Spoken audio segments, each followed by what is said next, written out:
a gente precisa falar sobre organização financeira. Eu vejo que muita gente quer se dar bem nas finanças, todo mundo quer que sobre dinheiro no fim do mês, todo mundo quer ter uma vida financeira saudável, né? Mas pouca gente se interessa sobre esse assunto. Pouca gente busca entender sobre esse assunto que não faz muito sentido. Inclusive, uma vez, eu tinha marcado de ir num workshop sobre finanças e eu convidei uma colega minha pra ir. Aí ela foi e falou assim, tô cansada e tal, e eu também não tenho muito interesse nesse assunto. E como é possível a pessoa não ter interesse sobre finanças, sendo que o dinheiro, as finanças, elas meio que fazem o mundo girar, fazem a nossa vida girar? Por exemplo, esse microfone aqui.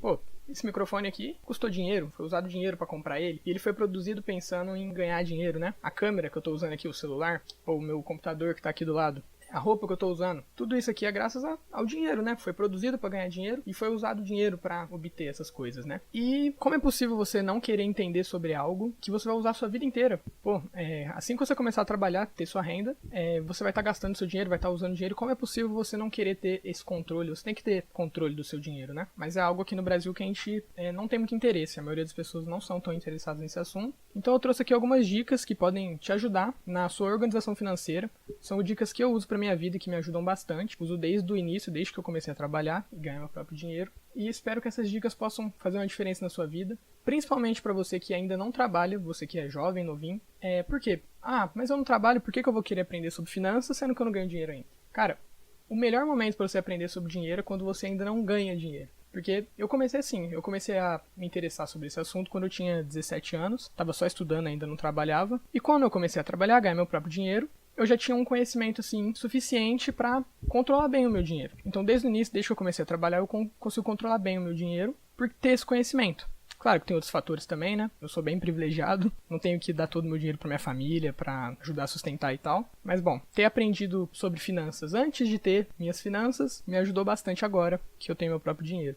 Então, vamos lá para as dicas. Dica 1. Tenha controle sobre os seus gastos e suas receitas. Eu separei aqui uma notícia para compartilhar com vocês. De acordo com uma pesquisa realizada em todas as capitais pelo Serviço de Proteção ao Crédito e pela Confederação Nacional de Dirigentes Lojistas, 45,8% dos entrevistados não realizam um controle sistemático do seu orçamento, sendo que 29,3% fazem apenas de cabeça. Ou seja, um método bem ruim, né? Então, por que fazer um controle? Você precisa ter noção, ter a visualização dos seus gastos e das suas receitas. E como fazer isso, né? Tem vários aplicativos aí, você encontra na Play Store mesmo, que você consegue conectar com o seu banco e ele registra todos os gastos, todas as receitas, e você consegue ter essa visualização, né, de quanto dinheiro você tem, quanto você já gastou. Alguns até fazem uma média dos seus gastos e tal, mas eu, particularmente, eu prefiro usar uma planilha. Eu desenvolvi uma planilha que eu uso, provavelmente vai estar aparecendo na tela aí agora. Você não precisa seguir à risca essa planilha, né? Você pode fazer do seu jeitinho, mudando as categorias de acordo com as suas necessidades, né, com os seus gastos. Mas o importante é isso. O importante é você ter essa visualização, esse controle. E também montar um orçamento. Não só sair gastando aleatoriamente e ir registrando lá. Você precisa separar certinho. Tipo, essa porcentagem eu vou gastar com gasto fixo, com despesa. Essa porcentagem aqui vai ser meu lazer. Essa porcentagem aqui vai ser para investimento. E seguir esse orçamento, né? Tentar seguir ao máximo esse orçamento para ter um bom controle, né? Uma boa visualização. Você vai lá vendo quais são os seus gastos, quanto dinheiro você ainda tem para gastar com cada coisa. Então, é isso aí. Tenha uma planilha, baixe um aplicativo aí, faça sua planilha, tenha aplicativos, controle seus gastos e suas receitas, que é muito importante. Dica 2, tenha uma conta remunerada. O que é essa conta remunerada? Hoje em dia, vários bancos têm essa funcionalidade em que o dinheiro que fica na sua conta corrente, lá normalzinho, sem você investir, sem fazer nada, esse dinheiro fica rendendo diariamente. Então, todos os dias você vai entrar na sua conta lá e o dinheirinho que estava na sua conta corrente vai ter rendido um juros, vai ter rendido 100% do CDI. E por que os bancos fazem isso, né? Eles fazem isso porque o dinheiro que você colocou lá na sua conta corrente, eles usam esse dinheiro para as operações deles e tal, e te devolvem o seu dinheiro com um pequeno juros, né? E isso não muda nada na sua utilização do dinheiro. Você consegue pagar as coisas normalmente, usar o seu dinheiro normalmente, como em qualquer outra conta, mas a diferença é essa, que você vai ter um rendimento diário. Então, as recomendações de banco que eu te dou, que tem essa opção da conta remunerada, são o Nubank, o PicPay e o Mercado Pago. Já usei os três, são bons, todos rendem a pelo menos 100% CDI. Se eu não me engano, no dia de hoje o PicPay está rendendo a 102% ou 103%.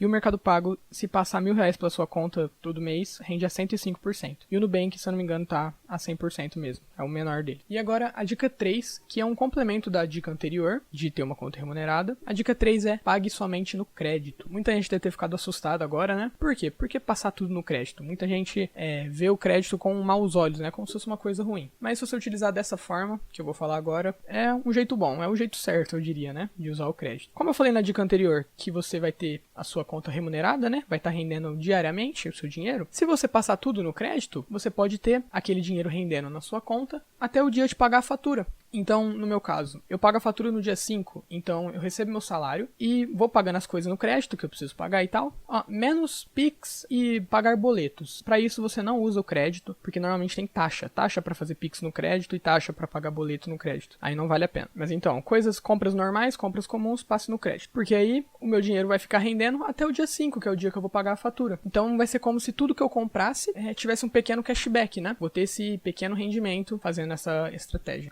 O importante dessa dica que é ressaltar: não perde o dia de pagar a fatura, pelo amor de Deus, porque as taxas por atraso, mesmo que for um dia só, vai ser absurdo. Então, se você deixar passar o dia da fatura, o dinheiro que ficou rendendo lá na sua conta, na conta remunerada, não vai ser o suficiente para cobrir as multas de atraso que você vai ter que pagar. Tenha um bom controle do dia do pagamento da fatura. Dica 4. Tenha uma reserva de emergência. O que é uma reserva de emergência? É uma quantia de dinheiro disponível e acessível de forma imediata para ser utilizada em situações de imprevistos ou emergências financeiras. Então, você está lá trabalhando, talvez sofre algum acidente, não pode mais trabalhar, ou talvez você só é demitido mesmo, fica sem emprego, e você precisa ter uma reserva de emergência para essas situações. Talvez você fica doente, tem que comprar um remédio muito caro, e ter a reserva de emergência vai te deixar tranquilo, vai te ajudar bastante.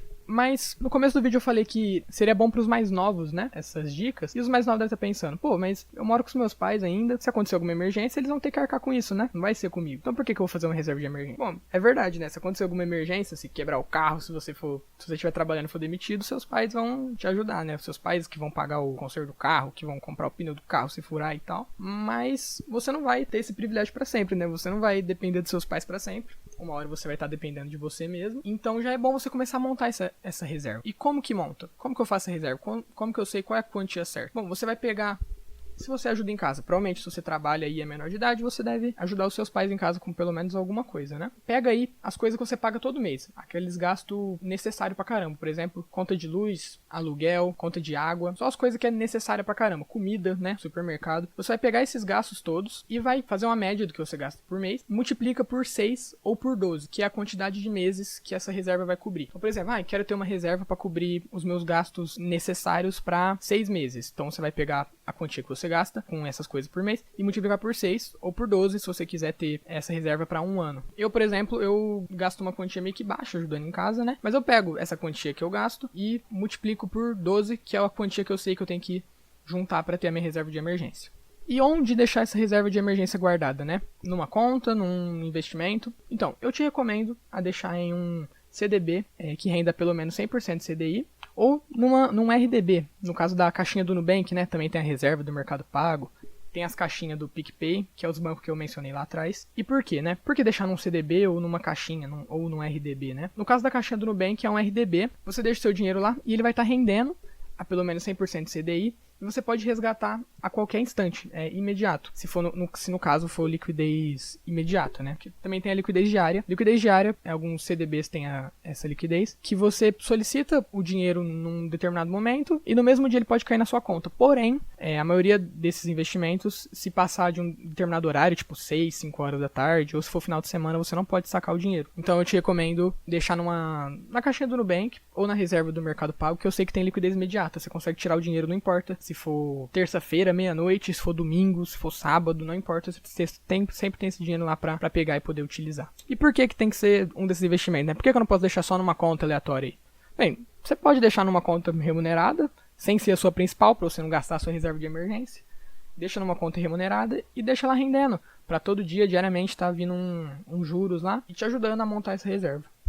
E agora a dica 5, nossa última dica, que é invista o seu dinheiro. compre ativos. Então isso aí, compra coisas que colocam dinheiro no seu bolso. Investimentos de renda fixa ou renda variável. Exemplos desses investimentos são ações, fundos imobiliários, CDBs, Tesouro Selic, Tesouro IPCA, tem muitos outros aí, só mencionei alguns. Por quê? Por que comprar esses ativos? Bom, é fundamental você investir para montar o seu patrimônio, para aumentar o seu patrimônio e futuramente alcançar a sua liberdade financeira. E por quê? Como que eu vou alcançar a minha liberdade financeira investindo? A compra desses ativos que eu mencionei anteriormente vão te proporcionar uma renda passiva e esses investimentos têm a capacidade de se valorizar com o tempo, aumentando seu patrimônio, né? Além de que vai proteger o seu patrimônio contra a inflação. Bom, esses investimentos, eles podem não fazer muita diferença no curto prazo, coisa de um ano, 2 anos, 3 anos. Quando você começar a investir, você não vai ver tanta diferença.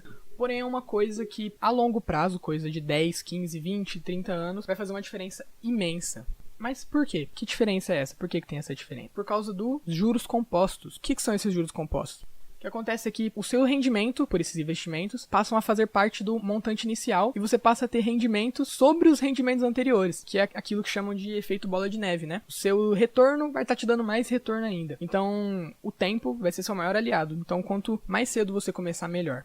Então, se você tá aí novinho, não ganha tanto dinheiro ainda, ou nem ganha dinheiro, comece a estudar sobre investimento, tem muito conteúdo na internet. A própria B3, que é a Bolsa de Valores brasileira, ela oferece cursos sobre investimento, cara, do zero, assim, conteúdo muito bom. Inclusive cursos gratuitos que te dão certificado. Eu vou colocar o link do site da B3 aí pra vocês verem. Então é isso, concentre seus esforços na compra de ativos, estude sobre investimentos, que não é cassino. Para outro vídeo eu entro mais nesse assunto, mais detalhadamente, mas sabe que não é cassino, tem como você estudar, tem como você ganhar dinheiro. Claro, você pode não ficar milionário investindo na bolsa, mas vai te gerar uma renda passiva legal para complementar a sua aposentadoria ou até substituir totalmente o INSS. Então é isso. Aprenda sobre investimentos, mesmo que você não ganhe dinheiro ainda, para quando você ganhar, você já poder começar a investir e multiplicar o seu patrimônio ao decorrer dos anos. É isso. Então, essas foram as dicas. São dicas que eu uso na minha vida. São coisas que eu uso na minha vida financeira, nas minhas finanças. Segue à risca todas essas coisas, ou, se você preferir, adapta para sua realidade, né? Da melhor forma que você puder, que eu sei que a sua saúde financeira vai melhorar bastante. É isso aí, essas são as minhas dicas. Se você tiver alguma sugestão aí, deixa no comentário aí. Se você tiver algo a complementar, deixa aí também, para que eu possa aprender junto com vocês, porque eu tô aqui para isso, né? Tô aqui para ensinar um pouquinho que eu sei, mas também aprender com quem tem mais experiência. Então é isso, até a próxima.